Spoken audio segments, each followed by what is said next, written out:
Well then, hello ladies and gentlemen, welcome back to Gooner Gathering. That was as smooth as I could possibly ask for. I am Goonerly Meads, Lee Meadows, joined by the poshest man in all of sports entertainment. Posh Bertie is with me today. Hello, sir. Hello, I'm doing very well. Thank you. I remember a certain tweet a few years ago from the Kent Spitfires cricket team when we got through to the knockout stages in the T20. They said quarter-final bound, and that's what we are in the Champions League. And hopefully, who knows, we may go the same way as the Kent Spitfires in that T20 campaign when they won. Who knows? Maybe it's wishful thinking. Based on how I saw the game yesterday, I'm not too particularly sure about that. But for anyway, 2 seconds there, you took me for a loop because I thought all of a sudden you started ever so optimistic, and then you went back to the level I thought you were going to be. But before we get into it, and you know your gimmick as well, it was a big night for you, wasn't it, son? Not only did you have the Arsenal game to deal with, you had your Ebbsfleet game to deal with as well, mate. Nightmare. Yeah. Thanks for reminding me. Well, look, without making too many excuses, Aldershot were fifth in the conference, and it was away from home, so it was always going to be tough. Less said about the scoreline, the better. We started well. We were 1-0 up. That was all right, and then it just went all downhill from there. So it seems as if, we had that new manager bounce, didn't we? When Danny Searle came in, we were undefeated. That honeymoon period's now over. It's now time to get back to reality, in the words of Eminem. And hopefully Ebbsfleet can learn from this. Old Danny Searle can learn from that. Crack on. Let's see if we can survive in the conference. Because I showed you the bottom of the conference from 23rd to 10th. Any of those teams can change their positions just like that. It's more exciting than the title race in the Premier League almost. So it's unpredictable. Maybe not as exciting, but just as unpredictable. Yeah. So any team can switch positions from like 23rd to 10th. It's like a 7-point difference between 23rd and 10th. So anything can change. So it's not over yet, but we've got to learn from that. I'll say it 4-1 drubbing. I 4-1 want a better result the next time. Oh, nicely done. But yeah, the first defeat in the Danny Searle era. Hopefully, we can learn from that and get back to our good football as I saw them weeks ago. Absolutely. Before we get into the reason why we're here, and obviously we're going to be talking about yesterday's game against Porto, which, with full transparency to everyone watching, we haven't spoken about at all. So what may happen on this live stream, as you know, we are unscripted, we are uncooked, we are raw, if you like. But before I get into this, I promised I would do something for Posh Bertie, as I quite savagely, in fact, did this to this beautiful picture of Jennifer Louise. If she's there, she is. And she's absolutely heartbroken, by the way. She does not like you one bit. You're in her bad books. Oh, Jennifer Louise, we love you very much here at Gooner Gathering, and your work from Cultaholic and of course Inside the Ropes is very much appreciated. But I mean, if you're going to be the one to sign blooming Olivier Giroud, what do you expect, Posh? He has done brilliantly. And by the way, I might be playing Football Manager tomorrow if you're okay with that. You can play Football Manager on Gooner Gathering whenever you want. Just drop me a message, and that's absolutely fine. So I promised each and every one of you at Gooner Gathering that I'd provide you with a picture that is more Partridge than Partridge himself. And it is my privilege to show you a picture of myself at the Emirates. I believe this is a few years ago when we played Liverpool. So here we are. I was having a jolly nice time. Here it goes. Hey, there we go. Oh yeah, yeah, okay. I've seen where the humor is. Yes, it's family friendly Absolutely. channel. Absolutely. So that's play the Arsenal way, everybody. That's what you need Yes. to do. So I thought I'd do that. I've had to go digging through my archives just to show you What all the of hell's that. going there? Yeah. Steady. You know me, Posh, right? I promised you I'd do that. So there it is. That's that one out the way. Right. We What are. picture was that? How many years ago was that? My feeling is it's probably something like 2013, 14-ish, something like that. When we beat them in the FA Cup? Quite possibly. When we Quite had Yaya possibly. Sanogo up front? Good old Yaya. Yeah. I can't remember exactly. Okay, that's fine. I haven't got a date on it, but it's a fun picture nonetheless. I never realised until I got home and looking through my camera reel what I did. So I thought that would be a bit of fun for you. Right, we are about 7 minutes in.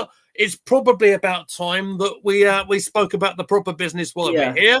So what I'm going to do right now, I'm going to throw this picture up here, which is, oh, look at that. Look, I've left me Pokemon Raid Challenge up there. Never mind. Raid hour starts now. Oh, my word. Absolutely you did.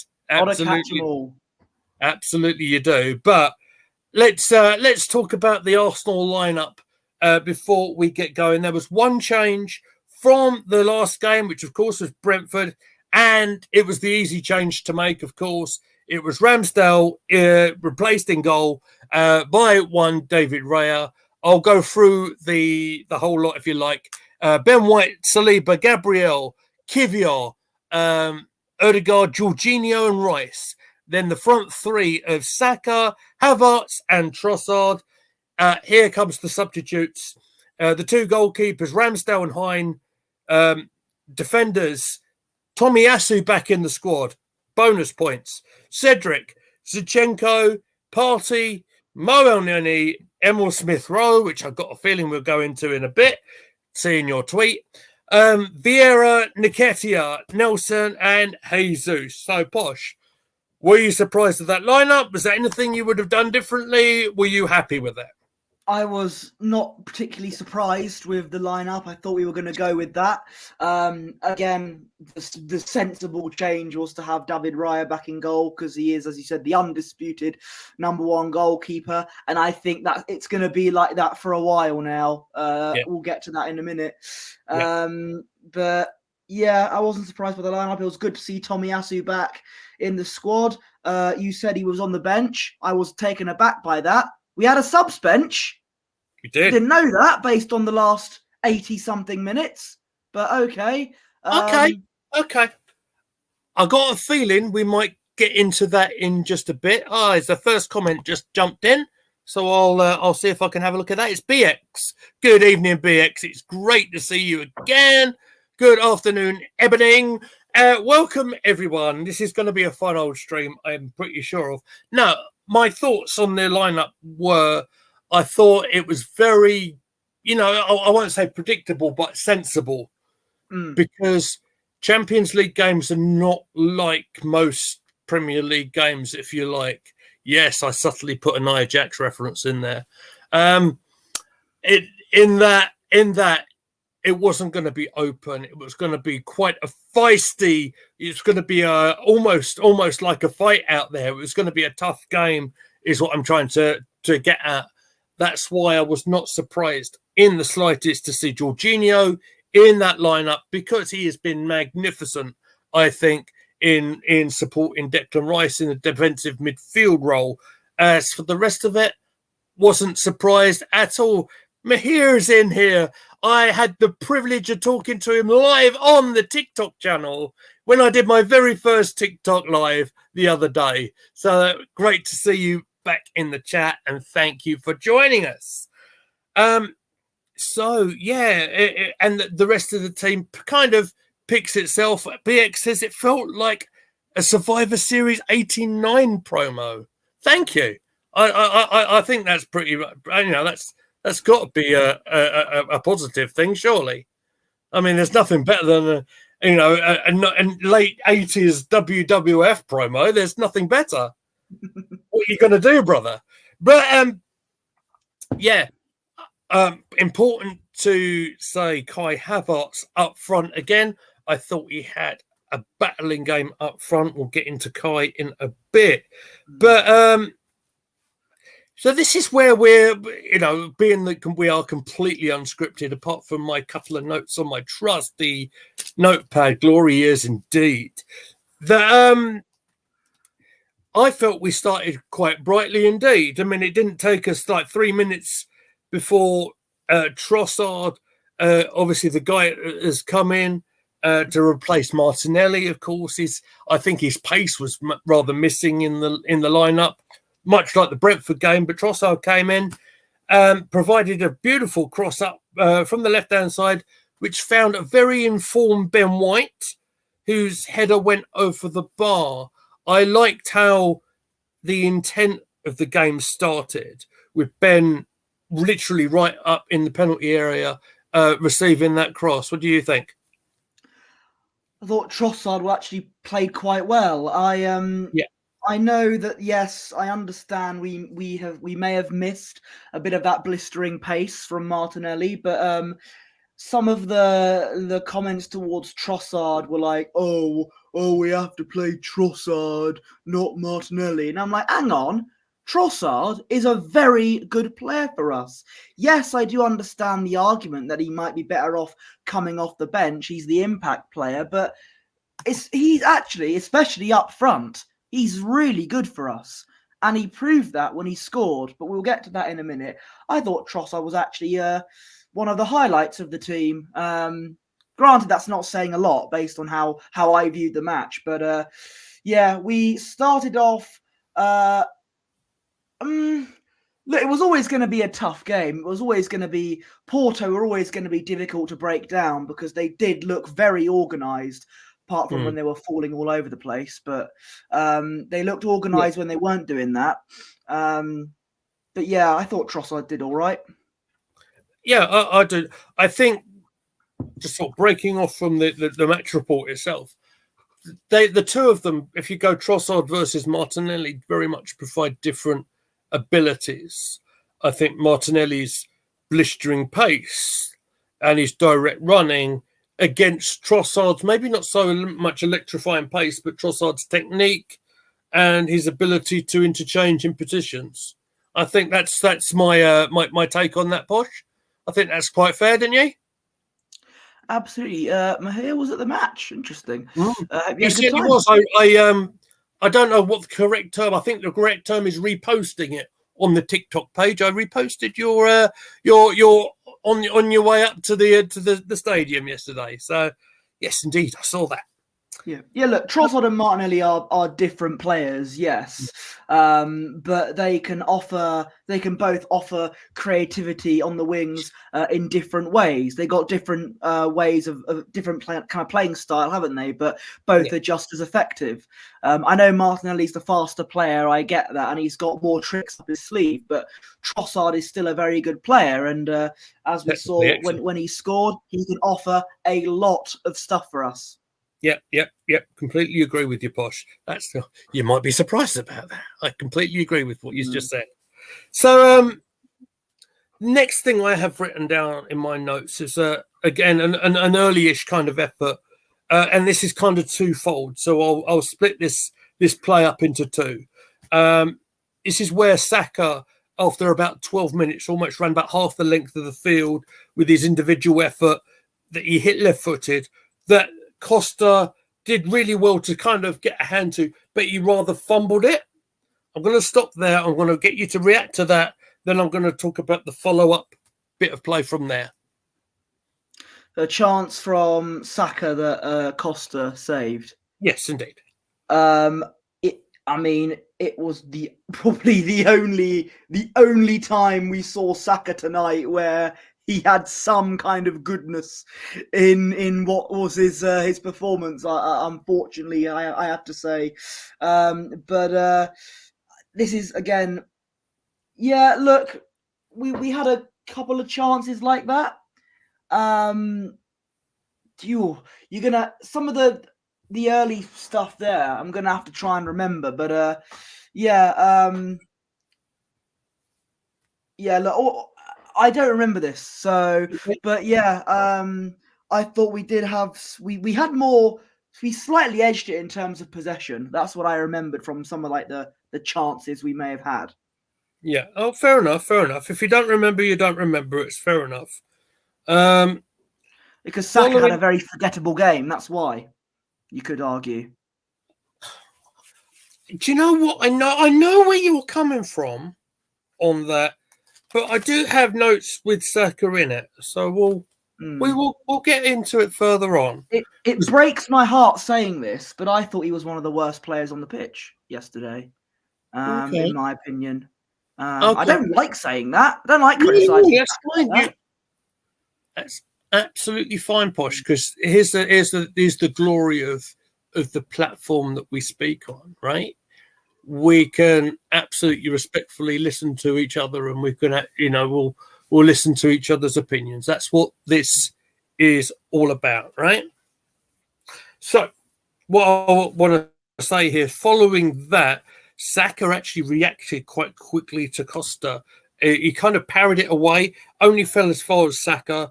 Odegaard and Jorginho, then Odegaard again, had a shot that, with a bit of skill, Odegaard, I thought, who actually stood up as captain. I thought Odegaard was one of our better players yesterday. Yeah, I agree with you there. Got a shot away that came out for the corner. Unfortunately, just as good as our set plays have been, they couldn't make anything out of that. I won't ask you to react for that if you don't remember it. I will describe this little moment here on 22 minutes where the Porto player, Emma Nilsson, had a speculative shot, I want to say, on at goal. Yeah, I remember this. Just on the edge of the penalty area, which I thought was excellently dealt with by David Raya. And I think this may be a feature of something that we will talk about over tonight's stream, how well Raya handled anything that came his way. Look, all I'm going to say, our man of the match was not wearing a red shirt tonight. My man of the match was wearing green. Goalkeeper. And I think he was wearing yellow, actually, but yeah, be that. Oh, well, fluorescent greenish yellow then. Bit like our away kit, but without the weird stripy pattern. Look, I Rye did brilliantly there. I remember it was quite like a fingertip save almost. I think he made another good save afterwards. I thought Raya do everything chronologically, very well in goal. There are a couple of dangerous attacks, good chances from Porto. As I mentioned, I always said it wasn't going to be easy. Porto were a tough team. When they weren't falling about crying, they did look very organised, and they had some decent chances. And Raya looked like a safe pair of hands in goal, and he did something where I used to say that Ramsdale would do better at. Raya was a good saver in this game. Yeah, absolutely, Posh. Completely agree with that. I'll respond to that because you do bring up a really good point. I felt throughout the 120 minutes of yesterday's game that it was quite stop-start, very much like the first leg in Portugal. There was lots of gnarly little fouls all around the field. Yeah. It felt like the play wasn't. Well, Arsenal was. We weren't as at our fluent best, and that's because we wasn't allowed to become at our fluent best. Because, hello, Russ, how are you doing, mate? It's basically because they prevented us from stopping. Get our momentum getting into fifth gear, if you like. At kind of no stage in the game, I don't felt that we were going to concede. And that's because I thought Raya looked in tremendous nick. The chances that Porto had themselves were few and far between. But what they did have, I thought Raya did deal with. But there's a few more that I have written down, which we'll speak about in just a bit. I know, but we didn't. If Trossard didn't score that goal, we didn't have to concede to lose, if you know what I mean, because of the first leg. If we drew 0-0, we would have gone out because Porto won 1-0 on aggregate. So we didn't have to concede to be sent packing. So it's a good job that goal was scored. Yes, I know it took it to penalties, and our blood pressure was as high as Rob Van Dam and Matt Riddle on holiday in Amsterdam. But I think we can thank our lucky stars for that Trossard goal. I doubt there are many teams left in the Champions League who will play that way. It was an immensely tricky 2 legs. Look, no matter who we get in the quarterfinals, it's going to be a really tough game. So expect teams to be really organised against us. Expect teams to have a game plan, and expect teams to take us to I say to our limit, but take us to tough showings. That's what Porto did. I'd say out of people that are left, I'm not sure we'll see. How can I put this? The setup of how Porto did in in both games, where they were quite defensive, certainly to start with, and of course Porto then very much picked our pockets in the dregs of the game in Portugal when they scored. I don't necessarily expect to see that in rounds going forward. I think it'll be for the games going forward. If you look at clubs like people are talking about Madrid and Munich and stuff like that, teams that go further forward and stuff like that, there may well be. Yeah, this is exactly the point that I'm trying to make with Russ saying, I think the teams left will play more openly. Yeah, so there might be a little bit more space behind their defenders, is what the team's defenders, which is what I'm trying to get at. Before I talk about the goal, one bit of defending I want to talk about from the 41-year-old Pepe. And I've got to say, I thought he was incredible during the game. He was Porto's best player. He was Porto's best player tonight. Last night, sorry. I know what you mean. I wasn't going to pull you up on that, Posh. Again, we're going to talk about Benjamin White, whose dangerous cross, which was heading towards Kai Havertz on the far post.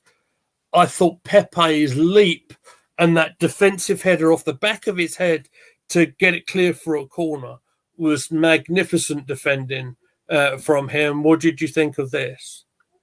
First of all, let me address Mahir's comment. I think PSV are going to get knocked out by Dortmund tonight, so I don't think you'll get them in the next round. But that's just my Postradamus prediction there, so it might not come true. Anyway, I think, look, Porto have got some good players. In particular, as I mentioned, Pepe. Look, 41 years old, and he was their best player. He was one of their best players. In the first leg in Portugal, he's a fantastic defender who, even if you look at him funny, you'll be in a hospital for about 5 months because of how of a reputation he has. But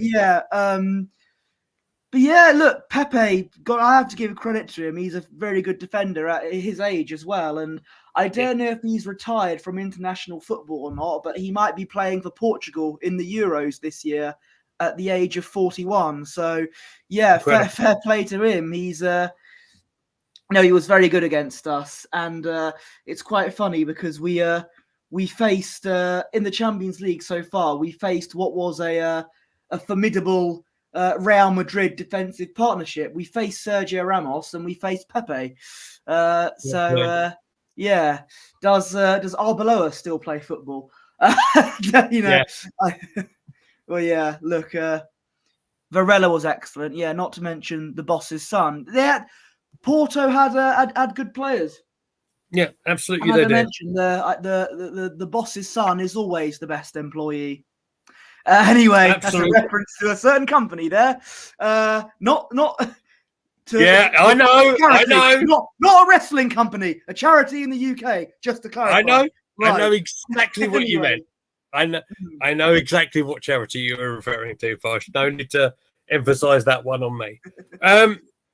So here we go. This is the possibly the key moment, certainly of the 90 minutes. It was the goal that was scored 5 minutes before the half time, and it was Trossard's 1-2 with Ødegaard, and Ødegaard's vision to pick Trossard out, to let him through to hit that really composed shot low in the corner.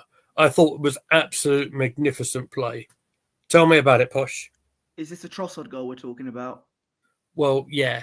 Okay, sorry. I was too busy. I was away with the fairies again. Look, I think Ødegaard was one of our best players. Not my man of the match. The man of the match was wearing the greenish yellow shirt between the sticks.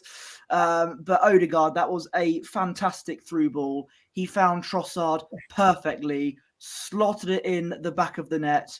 1-0 to the Arsenal. I was too busy not listening to you. Yeah, well, not no for the change first time. There, but I'm used to it. I've worked with him for about 2.5, nearly 3 years now. So you've known me longer.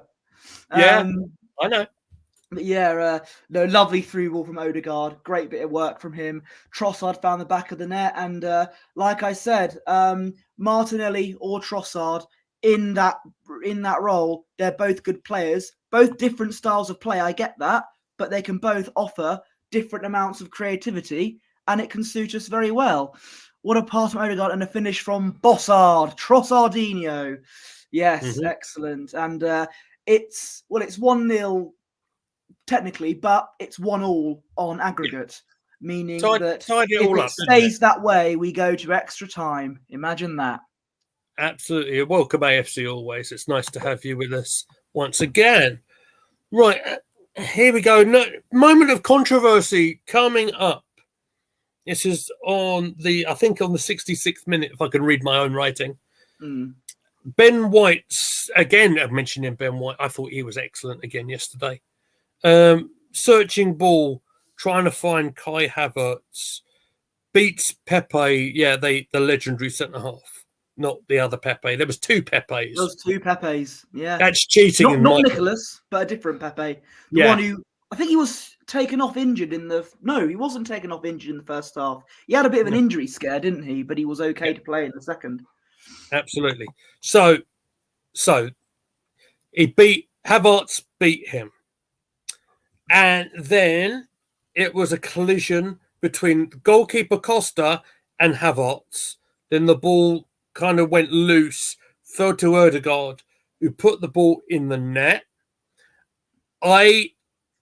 After about 1 second, realised that the flag was up. And I could see why it was not given. What say you on the disallowed goal here? So there was a Havertz. Did he trip up the goalkeeper or something? Because they collided. Collided, yeah. And the ref gave it a foul to Porto when the goal was scored. Look, I've had it up to here with Arsenal games being headlined by referee controversy and it wasn't VAR, but it was all this controversy surrounding a referee. And I was thinking, if we lose this, if we go out, we're going to get people blaming the referee and everything, which happens constantly. And I'm sick and tired of it because it's the same story with us. Now, personally, right now, I know that I want to drift away from the guy that blames the referee for everything. That referee did annoy me for stopping and starting the game. Quite a lot, especially when the Porto players were rolling about, wasting time essentially. But look, you got to deal with it. I think if it was a foul on the Porto keeper, it was a foul on the Porto keeper, and the goal could have looked like it was. If it was given, it would have been similar to Martinelli's goal against Liverpool. It looked like a bit of a defensive defensive mistake there. But no, it was a foul on the Porto keeper, and there we go. The ref gave us nothing. Porto were fouling, time wasting. Yeah, this is what I meant. Even the ref, the ref annoyed me a little bit, and he did look like Trossard. Yes, although Trossard's hair's a bit, he dyes his hair a bit more. The Champions League draw is Friday. Yes, AFC always. The draw will take place in Switzerland on Friday, March the 15th at 11 a.m. UK time. So they'll map out the quarterfinals and the semi-final and the final, so we can work out the road to Wembley. Okay. Point at the sign. The road to Wembley Mania. Champions League. But no, when I gave my Postradamus prediction, and I said I saw the psychic powers, and it said to me, Porto, you're getting Porto. I woke up this morning and it was there. And you might not like what it said, but it said, Posh Bertie, you're getting Man City. You're getting Man City. Ooh, wow. That's what it said to me. Now, hopefully, Postradamus, he's having a bad day, but if it was as accurate as the round of 16, we're getting Man City in the quarterfinals. That's my prediction. Absolutely. Well, we will see. In terms of Niall Kane asking us who do we want in the draw, do you know what? I'm just going to hold back because there are still games going on tonight. Yeah. So, and until I've got a definite picture of who's there, I'm gonna hold back on that. I may jump back on the channel tomorrow and give you my thoughts on who is still around and what's going on. That's kind of my plan on that one. So, Stu Muck in the chat saying, Russ Morgan, Jesus wept. Oh, sorry. No, wait on a minute. No, you can't put that. Thank you, Stu. Porto, the best of both legs. Look, I think Porto looked very organised, as I said.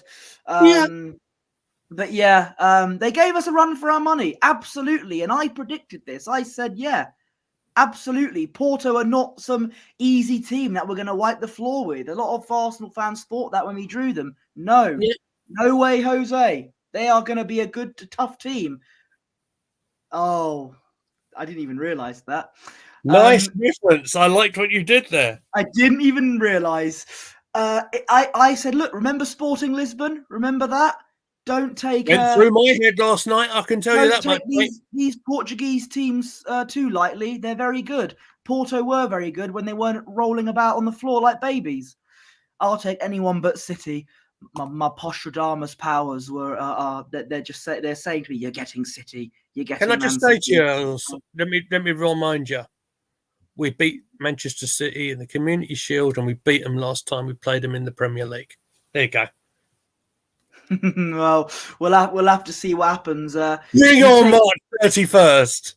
You'll take anyone but City. What? Yeah. Real Madrid, Bayern Munich. By the way, if we do get Bayern Munich, I said, as someone who has beaten Bayern Munich at the Allianz Arena on Football Manager, I'm just saying, I'm more happy to offer Arteta some tactical advice because he kind of needed it against. I'm sure he'll really appreciate your advice, Posh. Absolutely, he will. Right. Let me just roll my eyes, and then I'll carry on talking about the real football if you like. Just for a minute. So, what does Stu say? Olympiacos, before I put it up because I don't want another word. Olympiacos, Villarreal, and all the low budgets. Arteta could have had an unwanted European record. What, getting knocked out against these teams? Sporting, yeah. Look, we'll carry on. What I will say, it's rather broken a hoodoo sign in front of Arsenal because I think over the last few, was it the last 5-6 times perhaps, reaching the knockout stages, we got knocked out at this stage. So already maybe, and I know a lot of everyone will be saying, "Oh, I expected nothing less but Arsenal to progress and everything like that." Let's not underplay getting through qualifications and first knockout stage. Believe me, I'm ambitious. and I'm up for whatever happens in the quarterfinal stage. Let's see what happens. I'm of the belief that anything can happen in knockout football. It's the joy of any cup competition, the joy of FA Cup, maybe League Cup if you want, but anyone can draw anyone, and anything can happen. Is what I'm going to get at. It's kind of why I thought it felt very much like a chess match yesterday, and perhaps why Arteta was very reluctant to make any sort of change. But when he did make a change, it was an attacking one. Perhaps I'll brush through that, and then I'll talk about the change that I want to talk about. Because as Bertie did say, it took a bit of a while for any changes to be made, and it was made on the 83rd minute, where Gabby Jesus came on for Jorginho. So it obviously meant that Rice's role kind of changed a little bit. He went a bit deeper, and Jesus went to play kind of up front.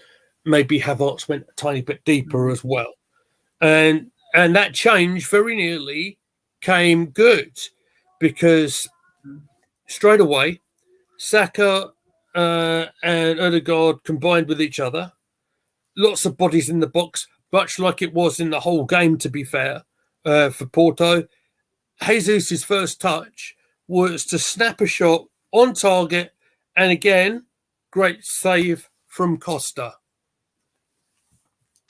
Sorry, I'm just looking at this comment. Is Junior 3-4 Liga product managers? Irola's outperforming with a Mickey Mouse Bournemouth squad.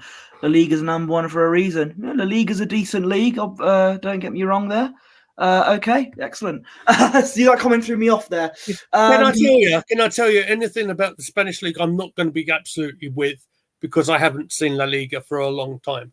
All I know about La Liga, and this may be a controversial point, ladies and gentlemen, but the very reason that the whole discussion about European Super League is because the likes of Barcelona and Real Madrid are in financial problems, and they want to they're in it for themselves to try and get themselves out of the doo-doos. That's what I think. Barcelona are in financial problems. I'm not sure about Real Madrid. Exact. Odegaard, lo and behold, another La Liga product strolls the kick, and yeah. Look, Odegaard was a Real Madrid youth player, wasn't he? And comes to Arsenal and does very well. So yeah, he certainly did.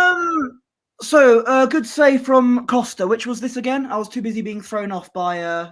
So 83 minutes, Jesus' first touch. Yes, Jesus came on. It took 83 minutes for Arteta to make a sub. Yep. And this is when I thought he's playing for extra time, isn't he? When he wasn't taking all this time to make subs. Like it's 83 minutes is a long time, and you'll see as time went by, a lot of our players looked absolutely cream crackered, and it was it wasn't nice to see. And Jesus was the most livelier player when he came on, almost if he's got the fresher legs or something. And yeah, He made an instant impact, and the Porto keeper made the save. 83 minutes. Look, I know extra time and all that, but it was too late to make a sub, and it's just. It was a bad day at the office for Arteta that night. I know we went through, but he's not getting away with anything lightly last night. All these substitutions, and when he did make a substitution in extra time, they were the wrong ones. So anyway, we'll get to that.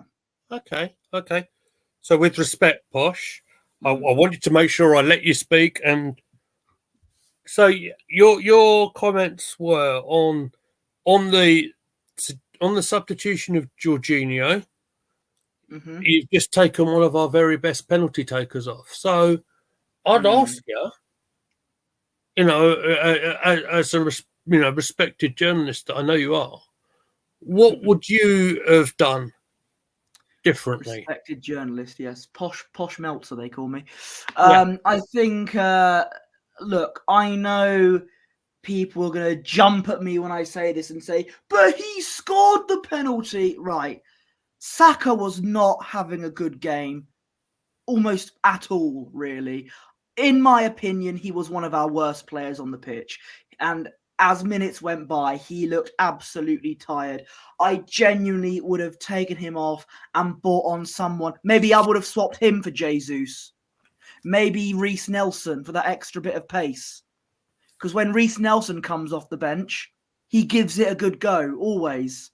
Puts in a solid effort. I know that Saka scored the penalty. I get that. And there might be some kind of butterfly effect in, what if he was taken off? Who would have taken that penalty? I get that. But in terms of the 120 minutes, he was one of the worst players on the pitch, in my opinion. People aren't going to like that because people don't like criticising. I don't like it, but it's true. I'm sorry, but my opinion. Yeah, and Posh, you know me very well. Saka off. That's what I'm trying to say. Yeah, and if you guys had seen the video that myself and my good buddy Sean, who I was out having a couple of little sherbets with last night, we were saying that Bertie would have taken Saka off in the normal time and stuff like that. I was aware of what was going on. I kept a good eye over my social medias, like I always do, knowing full well I'll be here with you tonight. So Spencer's in the chat, and welcome in, mate, and I hope you're well. I think it's probably fair to say I think he disagrees with you a little bit here. That's fine. But it is fine. Is fine because you said Arteta may have been playing for penalties. That was your words just a moment ago. Right. Making a substitution until the 83rd minute. I know Arteta's not known for making early subs, but there have been times where actually, when it comes to the 60th minute, he has done that a bit recently. But it seems that he's gone back taking forever and taking an eternity to make a substitution when some of our players look really tired, especially when it got to extra time. And 3 substitutions in 120 minutes. Back in the day, it used to be 3 subs maximum in 90 minutes. It's now 5 subs in 90 minutes. And Arteta used 3 in 120. Like, and I know you're going to ask, what type of players would have you brought on? We'll get to that. Okay. I thought you were at some point, but we'll get to that soon. Let me just address Spencer's comments. For like, subs doesn't guarantee talent for talent. I get that, but our players look quite tired. We needed some fresh legs. Porto made substitutions. They seemed like they were playing for extra time. And when it came to extra time, they made a lot of substitutions, and they were the team with the fresher legs. Our players looked more tired. So it's not about talent or anything. Well, it kind of is, but we needed more energy in the team to cope with some of the tiredness from our players. Different opposition with different tactics, and a Europe experienced team. This is what I was saying when it came to not underestimating these European teams. Porto have got a lot more European experience than, definitely way more European experience than this Arsenal team does. And I said you can't underestimate any team in the Champions League, any team at all. Anyway, that's my piece. Thank you very much. Well, I said this a while ago. I thought it was very much a game, and I'm thinking of the long game, right? And you're absolutely spot on. Yeah, exactly what I'm saying. It was an ultimate tactical chess match, and it was. And the reason why I don't think Arteta made the change, because it was 1-0, I thought it still could have very much gone either way. And if we didn't have that perhaps extra defensive line in there, perhaps Arteta was worried about Porto getting through us on a counter-attack. If we went too further forward, perhaps they could have got us, especially as it was getting later and later. And like you said, and credit to the way Porto defended as well. That's very important to say, because when they weren't falling about, like you quite rightly said, they were actually defending quite heroically and making it very, very difficult for us to find any space. That's why I thought the tactical change, taking Jorginho off for another attacking player in Jesus, which very nearly came good straight away. I thought it was a brave one to make, and I think it was one to be applauded. Right, moving on from that first Jesus chance, very shortly afterwards, about a minute later from that, Erdegaard played a pass to Saka, whose shot was parried, and then Erdegaard had another one a first time shot, literally away, about a whisker away from Jesus, converting it. And that was the last chance of the 90 minutes. Do you remember this one where it literally just came that far away from connecting to Jesus' boot, which would have turned the game round to 2-1 on aggregate? Vaguely, I think I was too busy tweeting at that time, but I vaguely remember it. Okay. We did have a chance, but the problem was our players were spent. Our players were absolutely cream crackered. This is what happens when, again, you don't make any much substitutions, and because Arteta gonna Arteta, when he made the subs, they ended up being the wrong ones, in my opinion. We needed a goal, and you're going to like this. We needed a goal. We bring on Nketiah. Yeah. We needed to reassure our defence. We bring on Zinchenko. Like, the mind boggles. It really does. But I do vaguely remember that chance that was made. But I just think it was the tired legs that let us down. Well, I don't have too much to say about extra time, but what I will say is, in response to what you've just said, I want to credit Trossard first, because he was out there for 105 minutes. Now, I think we normally see the best out of Trossard when he comes off the bench. For him to do the role that he did, I think he did it ever so well. I thought he looked quite tired at the end of it, and because he's already played the card about taking Jesus on. I thought, well, yeah, maybe a like for like kind of change in Nketiah forward player instead of a midfield player made a bit of sense to me. The change at left back, Kivior again was excellent. I thought last night. I thought he did really good, and I think he's solidifying. I'll get me words out. His position at left back, certainly for the moment. Yes, there's plenty of competition around the squad now. If you've got Zinchenko back, you've got Tomiyasu back, you've got, of course, Timber, who's maybe ready to come through sometime soon. Who knows whether we'll see him soon or not? I don't know. But there's plenty of competition there. But what he was probably trying to do, as Porto were getting more and more defensive, especially over the extra time period, what he wanted to do was get in Zinchenko on to play that almost three-man defence, add another man into the midfield role. And I felt it was quite bold because he was trying to go for the win without trying to expose our defence too badly. Do you understand what I mean? Yeah, but the problem was Zinchenko wasn't good. Like, he brought Zinchenko on to kind of solidify our midfield almost, but Zinchenko made us go a bit all over the place, in my opinion. Well, I don't really see that, to be fair, but you're entitled to your view. It didn't look right, and when he made substitutions, they were the wrong ones. The substitutions I would have made, I would have taken Saka off, maybe for Jesus or Nelson. If you were, I do understand taking Jorginho off, even though he's a good penalty taker, but I wouldn't have wanted to play for penalties. You can get the best out of Jorginho for about 60 minutes nowadays. I probably would have, when it came to extra time, I probably would have brought Bertie on, maybe, kind of just to solidify our midfield a bit. And I probably would have, again, Trossard would have been taken off. Maybe that's when you could either have Nelson or Jesus, or bring Smith Rowe on. Try something different, because Smith Rowe has been, I feel so sorry for him. I really do. Because you're bringing on Nketiah and like Zinchenko as a midfield, like almost on over Smith Rowe, and it's horrendous for him. I do feel bad for Smith Rowe.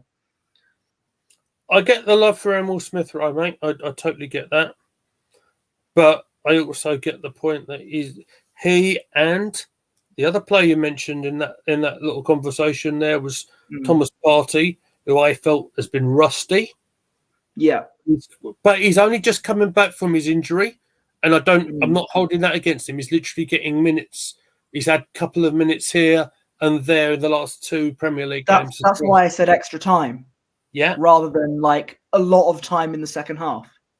Yeah, one thing I will say, maybe the Nelson one possibly might have been more of a viable option, because I thought he actually made quite a big difference in the Brentford game. That was my thought. But I also thought he was also looking at his potentially looking back at, who's going to maybe take my penalties if I need to take the penalties. That's what I was thinking. I think we have a few comments to catch up on. So AFC always says, goes to show Arteta doesn't trust in his strikers, Jesus and Nketiah, by not letting him take the penalties. So, right, I've seen people might have taken the next one. I've seen people say, oh, well, Jesus wasn't taking a penalty. Personally, he'd have taken the 5th. That's what I think. He would have taken the 5th penalty, but he didn't have to, because David Raya saved the day. No pun intended.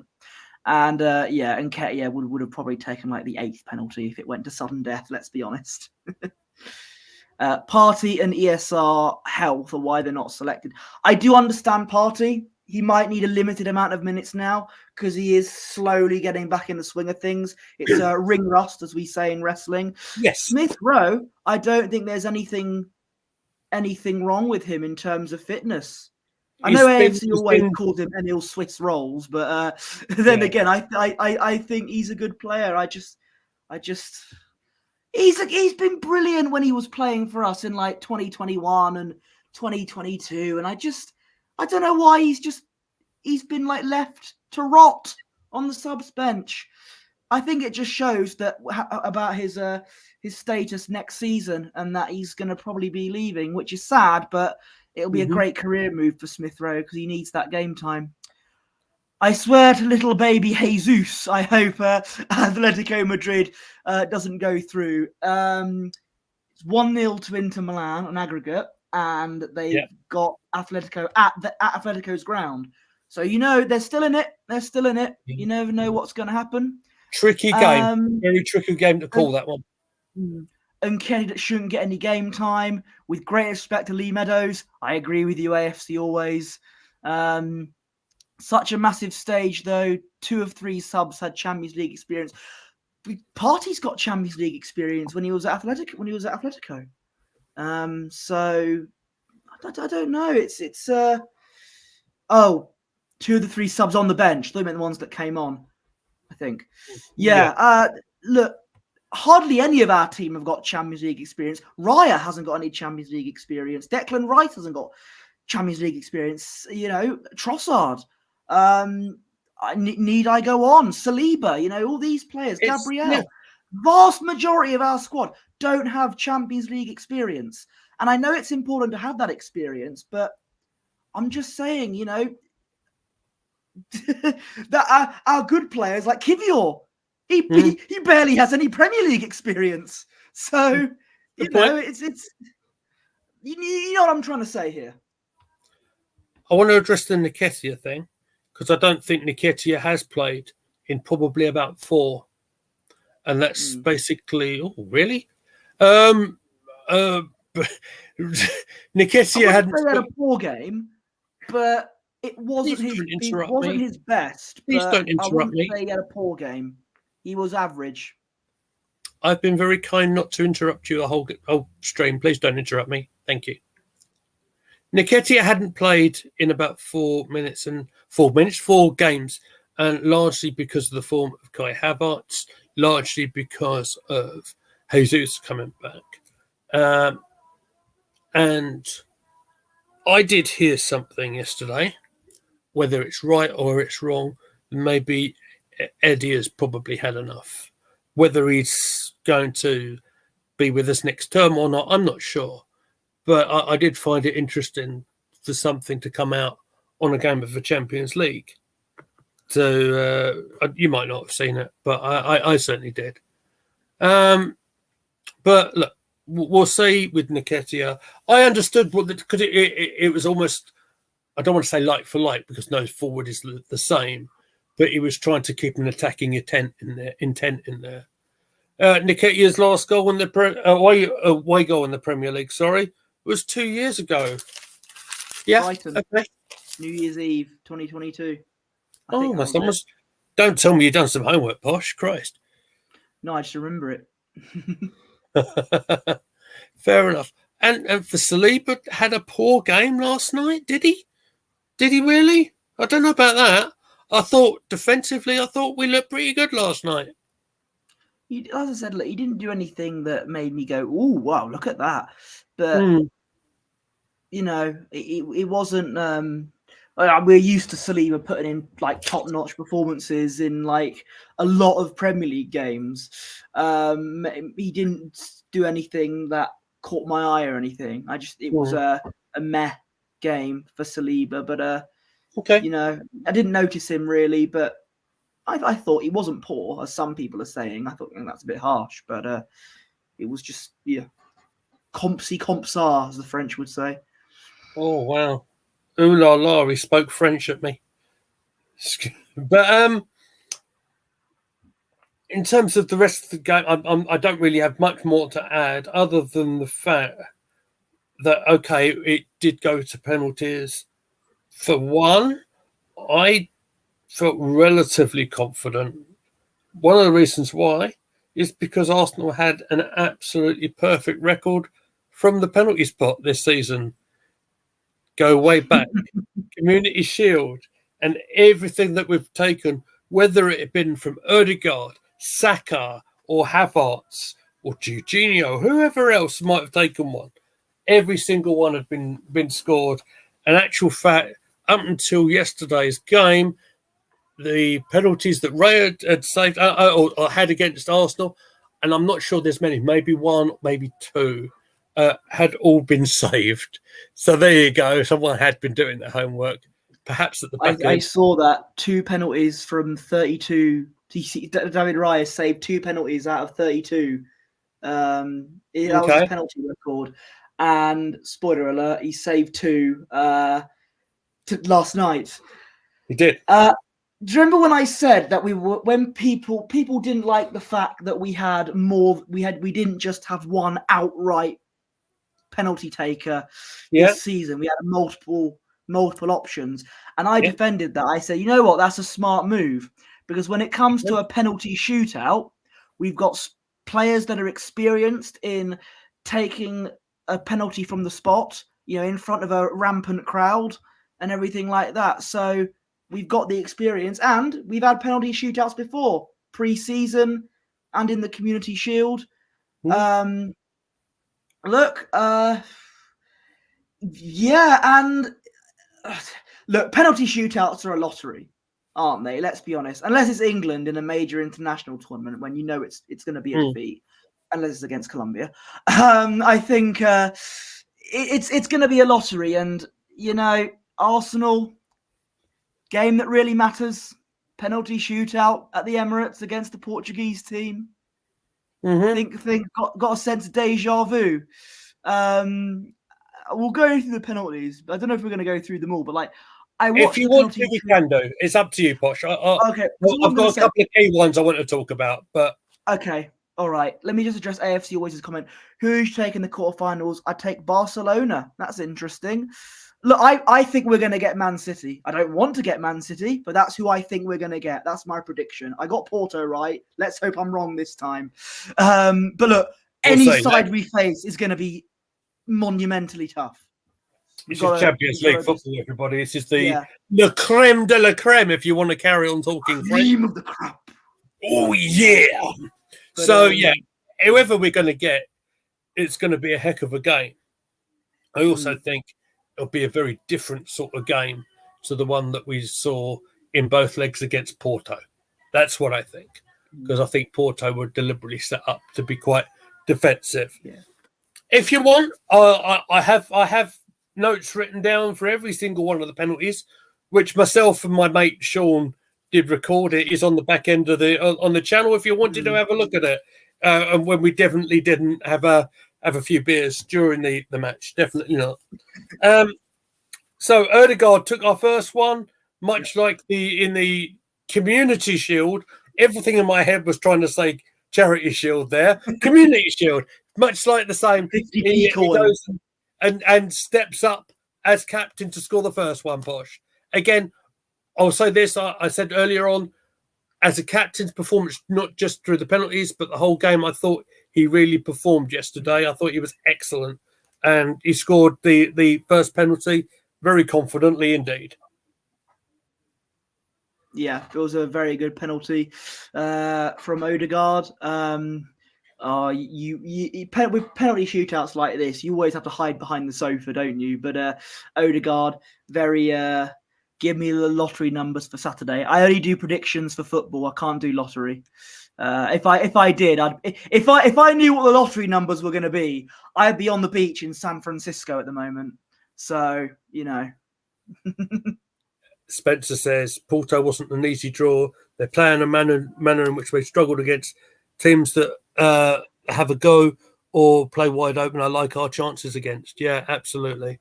I had to watch it. I had to watch it in the pub. So Odegaard scored.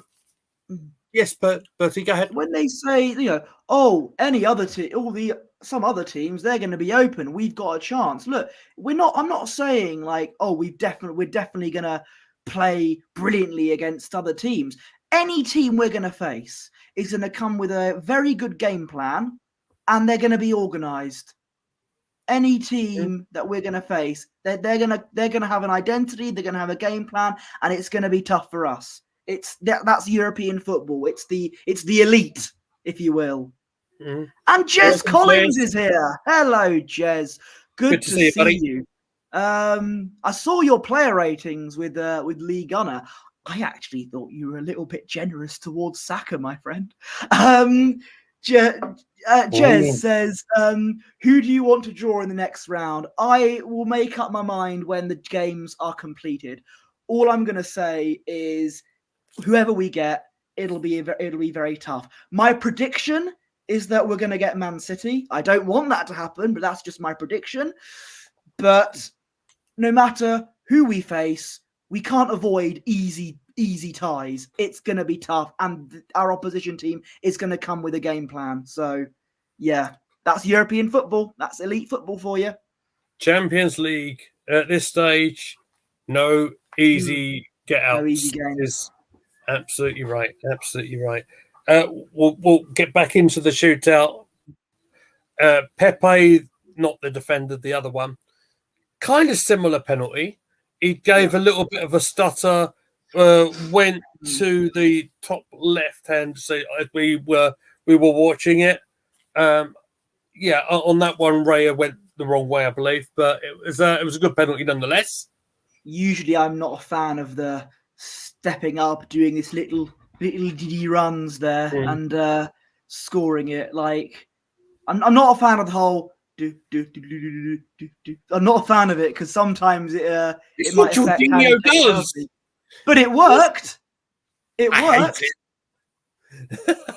I said that back when we signed him. I'm not a fan of his penalty technique. I do love him as a player. I think he's superb. But it works. Unless it's against England. I remember that was like the one penalty he missed. But overall, Jorginho is a good penalty take. That's why there's an argument that maybe he should have stayed on. But you can only get the best out of him for about 60 minutes or so. I get that. But yeah. Right, here's the one. Right. Here's the one that I knew full well as soon as I saw Kai taking his steps forward. I thought, my goodness me, you've just put yourself in a whole load of pressure environment there. Fair play to you for doing that. Man in form, who I think had scored 4 in 4 in the Premier League, goes up and puts it away very confidently indeed. I love that penalty. I enjoyed that one very much. What did you think of it? Good evening to Ange. No, not that one. Ange B from Mr. Arsenal podcast, I believe. Yep, that's the one. Good to see you. Jez wants PSV or Dortmund. On paper, they're the most tolerable sides, but like I said, it's never going to be easy, these games. And I know we faced PSV before, but when it comes to the quarterfinals, it's a different gravy, and AFC always is raising a glass to Jez. I've got no water, but I'll raise a glass in my Arsenal glass for you, Jez. Cheers. Cheers, mate. What? Yeah. So with PSV, it's like we've seen them many times before. Yeah, Dortmund. Yeah, again, Dortmund will win, I reckon. Yeah, quite possibly. Right. Being that I'm not super familiar with all the Porto players, I hope I pronounce this correctly. This is where it got fun and games for us, and certainly Mr. David Raya came into his own with the save off the second penalty. Wendell, I think it was. Maybe Raya got a smidge lucky, but maybe he earned that luck because I think initially he got hand to the penalty, hit the post, and thank God it didn't sort of bounce off the back of Raya and go into the net. It was away from the goal line, and all of a sudden, advantage Arsenal. Yeah, can I just give my 2 cents on Havertz's penalty first? Yes. So I was watching the penalty shootout with my dad. He came in and wanted to watch it, and when Havertz stepped up, we both looked at each other. It was like one of those trademark moments where two people look at each other and go, yeah. Like it was one of those moments. But Havertz scored, and and fair play to him. It was a very good penalty. All of our players took good penalties. Let's get these guys to 300 subs quick. Thank you, Jez. Thanks, mate. We're very, very close to it. 279, I believe, last count. We hit 1,000 on the TikTok account, and so like we did our first, or I did our first TikTok live a couple of days ago. So yeah, absolutely. I remember subscribe to Jez's channel as well? Arsenal, the history and more. We've both had the privilege of being over there, and Jez has got so much knowledge. Do you know what? It's probably fair to say we don't necessarily agree with absolutely everything, but do you know what? It's the joy of this platform. It's what YouTube is all about. It's all about having different opinions, and it was a joy for us to be involved in their channel, and they have been so helpful to us in helping Gooner Gathering grow. I think it's only fair of us to say, isn't it, mate? This is a question for you, Lee. But yeah, absolutely. Big up to Jez and subscribe to him. This is a question here. I saw this tweet, by the way, from you, AFC Always. You tweeted this. So do I remember Arsenal beating Liverpool 13-12 on penalties to win the Countex Cup? We wore the yellow JVC kit. I searched for it, but nothing is showing. So I started following Arsenal. Do you remember that season when we won the European Cup Winners' Cup? So we'd just done the double over Sheffield Wednesday. Obviously, looking at history, that's where I know that from. I kind of got into watching Arsenal quite late. So my knowledge comes in from about 92, 93. So I think that must have been probably in the 80s somewhere. Jez will know when that was. Unfortunately, I don't remember this at all, unfortunately. Spencer asks, everyone laughed at the penalty shootouts during the pre-season, not laughing now. I actually thought it was excellent because it really helped everybody out. I think because we had that game, correct me if I'm wrong, it was against Man United in the States, wasn't it? We lost the game in 90 and we lost on penalties, if I recall. But for us to go through that scenario in a big environment, you can't replicate doing penalty kicks on a training field when you have a full stadium, when you have goodness knows, like 60,000, 70,000 people in front of you. It's very, very different. So, yeah, it really, really helped us in certainly getting through here. Jess hasn't heard of it. Well, do you know what? Maybe it was a dream. Emirates Cup went to penalties at Community Shield as well. We covered that on the channel, and unwittingly to me, I called the winner of it straight away. Do you remember? We got Vieira on the field. I said it straight away. So I might have been a bit tongue in cheek on it, but you know, you call it Postradamus. I need to find a word for myself.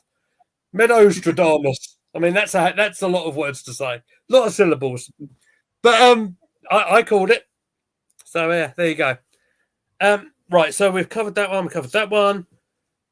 Saka, the very reason he was still on the field is probably to take a penalty kick because he's got an excellent record, apart from when it goes to West Ham. But don't mention that one. Again. Yeah. Look, oh my God, when when Saka stepped up to take the penalty, I just the nerves that I imagine how he felt, the nerves that I had as a fan. Oh my word, because I thought it matters. It's a monumental game. Saka, please redeem yourself. And he did. And I said, I wanted him to be taken off. Mm-hmm. Maybe he could have been taken off and Jesus could have taken that penalty. By the way, Jesus would have taken the 5th penalty. I know people were saying, absolutely, why wasn't Jesus taking one? He would have taken the 5th, but he didn't need to because Raya saved the day. But absolutely. Yeah. Big up to Jess for answering the question about the Cortex Cup, which I just put on the comment there. Yeah. So we just had next penalty was Kudic, I think, substitute. Raya's got his fingers on this one. It was very close to saving this. He was very unlucky. Yeah. But it was penalty went in. I don't think I'll carry on because I think we want to get this closed, pretty sure. Yeah. Declan Rice took a penalty, back of the net, brilliant. Never in doubt. I was apprehensive on this, only because I wasn't sure how many penalties I'd seen Declan score. Because, but that was his first one for Arsenal, and he put it away. And the final penalty was taken by Gertrude, who had scored in 6 of 6 for Porto. But of course, Raya saved it. Arsenal are through to the quarterfinals. And it was a happy day indeed. Bertie, go ahead.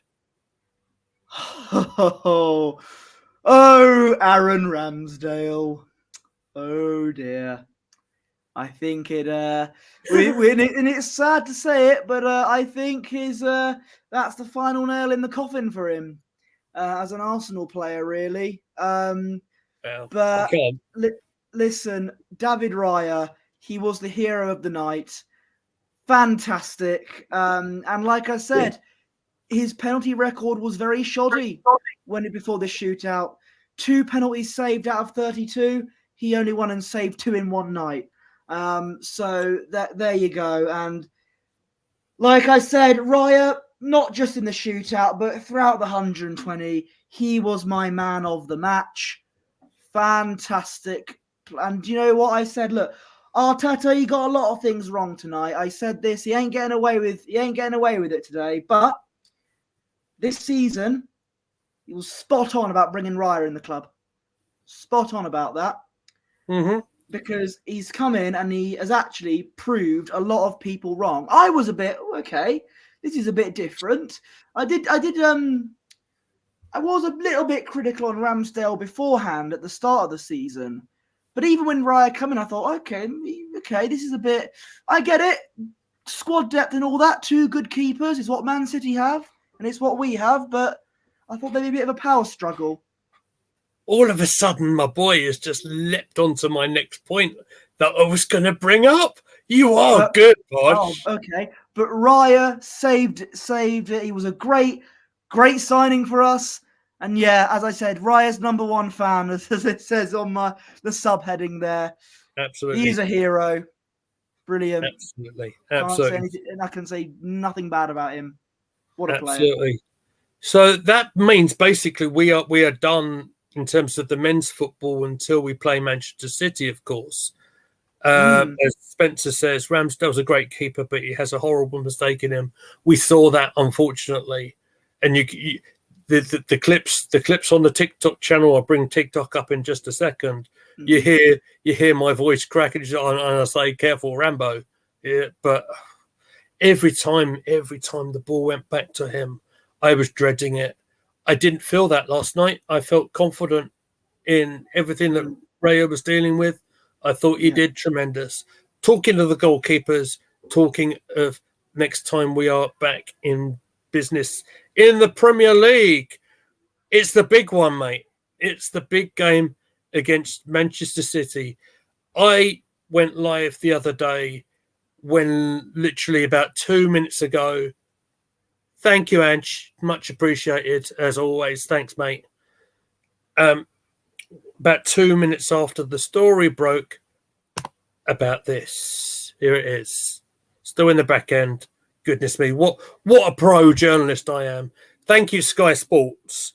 Ederson facing 4 weeks out with a leg injury sustained in the match the other day against Liverpool.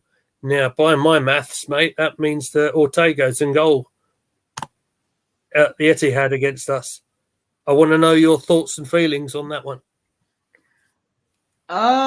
Ortega's a good keeper. I think him and Ederson are both good. Yeah. So, and he played in the Community Shield, I think, against us, as far as I remember. I might be wrong. I don't know. I might have to look up that. I don't think it'll make much of a difference. I know Ederson's their #1 keeper for Man City, but Ortega's good as well. So, and this isn't something to be like, oh, Man City are missing a star player. No, don't be like that. They've got De Bruyne back. They've got Haaland. If he turns up, which he probably will, knowing us, hopefully Saliba will back pocket him again, like he did in the Community Shield and the game at the Emirates. Fingers crossed. But again, De Bruyne, is Grealish going to be back? I don't know. This is Man City at the Etihad. Yeah. You can't, like, they're going to turn up. It's going to be our toughest game. And if a player gets injured, they've got a good replacement. It's going to be a hell of a game, absolutely, for sure. It's one I'm really looking forward to. I'm about 99% sure that we're going to be covering it on the channel when it comes up on the 31st. We'll talk about it when it comes up. In terms of the channel's content coming up, obviously Who said we have. That? Who said that on AFTV? For God's sakes! Anyone who's saying anyone who's saying anything about fake fans, all right? Christ alive, right? If you know anything about Jez, and I had the absolute privilege of spending an hour on this very channel on Desert Island Kickabout, talking about matches that Jez has been to and stuff like that. Fantastic episode, by the way. It's one of my favourite ones I've ever done. Yeah. Honestly, I loved that interview so much. Look, the guy's been to so many games over so many decades. What the heck are you talking about? Is all I've got to say about that. Look, you want to talk about fake fan, right? I haven't been up to an Arsenal game, right, for a long time. I wish I had done. I wish I had that opportunity to do so. I know Bertie wishes he had done as well, but I don't miss the thing. And I before we went on air tonight, I've watched back twice the game from yesterday, so I didn't miss anything. And again, joy of this channel is we don't always agree with each other. I respect this man to my right, and likewise here. And I think that's what makes our channel being the joy that it is to be part of, right? Please don't call people names. It's not very nice. If you're gonna if you've got nothing nice to say about anybody, just don't do it. Grow up. is basically my message there. Anything further to add on that, Posh? Sorry, I really went. Okay. Let's move on to this comment from Jez saying every game is a cup final. Could not agree more, Jez. And that applies to Premier League, Champions League. Every game, the players have to stand up and be counted. Especially in our next game. Absolutely. Especially at the Etihad. That's the final boss almost. Yeah, I agree with that. I don't think it's going to be technically our next game, because what I think is going to happen, I don't think there's going to be a massive gap between us playing Man City. I think you'll find there'll be a few behind the closed doors games. Anything I see, and believe me, I look over the social media like a hawk, I will be talking about, especially with some of the players that won't get international call-ups. I'm thinking of ESR, I'm thinking of Vieira, I'm thinking of Ramsdale, I'm thinking of a few others, perhaps Cedric, perhaps might come on the field to do a few minutes. Whatever happens between now and March 31st, I will be all over. In terms of the channel, I don't know if we've confirmed it yet, but even if it's just me, I'm going to be live on Friday doing the WSL game between us and Chelsea, which is very, very important for us to win. And as Posh has said to us earlier on, he's going to do a bit more Football Manager 2024. How's that going for you, Posh? Let's be honest, I've not played Football Manager for about almost a week now, so hopefully the players aren't too rusty. Oh, it's been brilliant. I got a win at the Allianz, didn't I? And I've been winning all the games after that. Although it's the away game, they've all been at home, it's the away games that'll be interesting. But the Posh, the mean street Poshy, the players in the Posh Bertie era, they're on the right track. Jez is not a fake fan. Absolutely not. Unbelievable. 2,585 games. Brilliant. Good on you, Jez, mate. And like I said, if any of you are looking for something to watch after we are done, we're nearly done on this stream, I implore you to, there's two things I want you to see. You want to see my reactions to the penalty shootout with my good mate, Sean Clark. I had a brilliant night last night catching up with my old friend, and we've recorded the penalty shootout. Please watch that. Please catch up on Desert Island Kickabout with Jez. It's such a good interview. And please do that. Catch up with Posh doing Football Manager tomorrow. And maybe there'll be something that I've put out tomorrow if I get a chance to. Maybe my thoughts on Champions League and people going through it, etc. But I think that just about covers everything that I wanted to do tonight. I've spoken about 20 minutes more than I was going to tonight, being that I wasn't feeling very well today. I think this has been a really good stream. I've enjoyed this very much. Friday's a massive game in the WSL. Russ says it's massive. Absolutely it is. Posh, is there anything else you want to talk about before we go? Other than, isn't David Raya a great keeper for us? And Jez says, love to come on again sometime. Absolutely. We'd love to have you back on. Well, we'll definitely talk, Jez. I'll hit you up on the I think the Instagram is probably the best place to find you, as my voice is about to give up. Ange says, I can only get to the women's matches, but still support the men's team and all about pricing. Yeah, look, I've not been to the Emirates since, 2019, 2018? It was a game against Chelsea. I think we won it. And that was the last time I've been to the Emirates. I might go to a women's game at some point. You never know. But when it comes to the men's team, like the getting tickets and the prices for it, it's absolute hell to try and get. But I am due a visit back one day. One day, the Posh one will grace the Emirates Stadium. Fantastic. Got to win the lottery first. Yeah, absolutely. Before I give out the normal, wow, that's a scoreline and a half they just put up there. That's Luton against Bournemouth. Bournemouth. I knew it was a B. Of course, it's a B. Of course, I've captained Blimmin. Oh Christ, what's the striker's name? Solanke. Solanke. Of course I captained him. Of course he missed the penalty in the first game. Of course they're losing 3-0. I'm going to give up on blooming fantasy football this year. It's all right. year. You're above me. It's all right. Okay. I've got to the stage of the season where I just don't care about FPL. I usually do well. I usually start off caring at the start of the season, and then I just forget about it. That's why FPL is a bit. Well, let me tell you, if you want to talk FPL, it's going to be an interesting game week because it's one of them blank game weeks with everyone playing FA Cup and everything like that. Yeah. I think I've got about 4 players available. But anyway, never mind. I'm trying to wrap this up. Before I ask Posh to put up the social media side of things, I'm going to put up a QR code because, yes, indeed, that ought to be the QR code coming up at this moment now. There it is.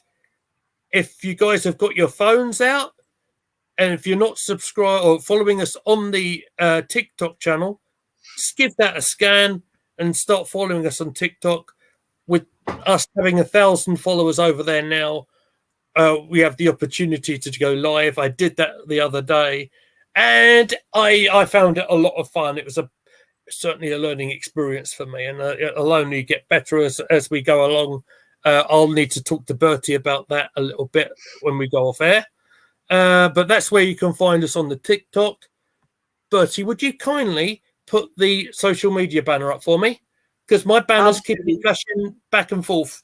Can I just address some of the comments that have been made in the chat first? Please do, sir. Ross Morgan says, "What's a QR code?" It's what you've just seen on the screen there. And AFC Always says, "I'd love to go to Wembley. I'd love to go to Wembley to watch Arsenal in the Champions League final, but it'll be hard to get a ticket. Oh, that would be a dream. That would be a dream if it happens. We've not made it to the final just yet. Hold your horses." 79 days till the final, everyone.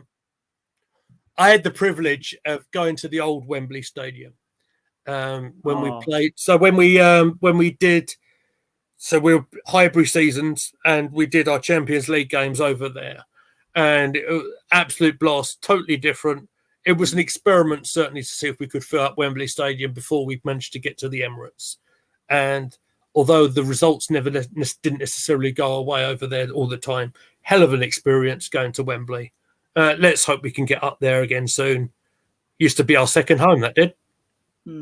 I'd have loved to have, if I was born like 10 or 20 years earlier, I would have loved to have gone to Highbury. But curse me for being a Gen Z mutant. If Arsenal get there, I'll be at Wembley. I will try my hardest to get the tickets to Wembley. I will. Oh my God, I'll have to sell my house. But it's not my house. You got to sell your. I don't own this house. I'm not that rich. This is my house. But I'll have to ask my dad. Dad, can we like sell everything so we can get like Champions League tickets? Anyway, socials. Please, you can find me on Twitter at PoshBertie, and my Instagram is at BertieOneless, and I also run Guna Gathering's Instagram account. Thank you very much, Posh. Much appreciated. I've enjoyed this stream very much.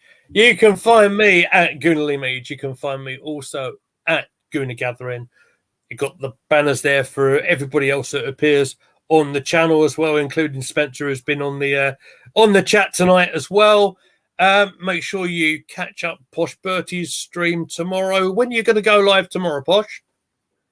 Probably around the same time as we went live today, which will be around 7 or 8 p.m. It'll be one of those hours. As soon as we're confirmed, I'll have it on the X or the Twitter page. And it's up for me to say thank you to everybody for watching us. It's been a heck of a stream. Before you leave us tonight, please make sure you give us a like. Please make sure you share the good word of Guna Gathering around. And we shall see you next time, guys. Thank you very much. Before we go. Yes, look sir. Who's arrived. John Sinclair is here. John Sinclair in the house. Just about to leave, John. But we will say hello to you. Big up, lads. Fantastic show. So well done last night. Can you go all the way? Who knows? Keep up the good work. Based on how we played, I'm not too sure. But we're gonna, keep the good vibes going and all that. Do you know what? Who knows? As long as we're in the competition, we've got a chance to do something special. Completely something that I don't think is gonna happen. I think what I'll do, the best way I can describe it is I think we'll bask in our glory at this stage. We got through on penalties last night as Inter Milan have scored again, 2-0 on aggregate. Thank you, BX. I'm going to going to Conti Cup final. You know what? We will definitely cover Conti Cup final. I can't wait for that. Arsenal against Chelsea. We've got the dress rehearsal coming up on Friday. The real thing is coming up at the end of the month as well. We'll be covering it here on Gooner Gathering. I'm going to get out of here and catch up with my girls. All right, so I'm out of here, guys. Thank you very much for watching. Bertie, we'll see you tomorrow for sure. See you later, everybody. Thank you for joining us.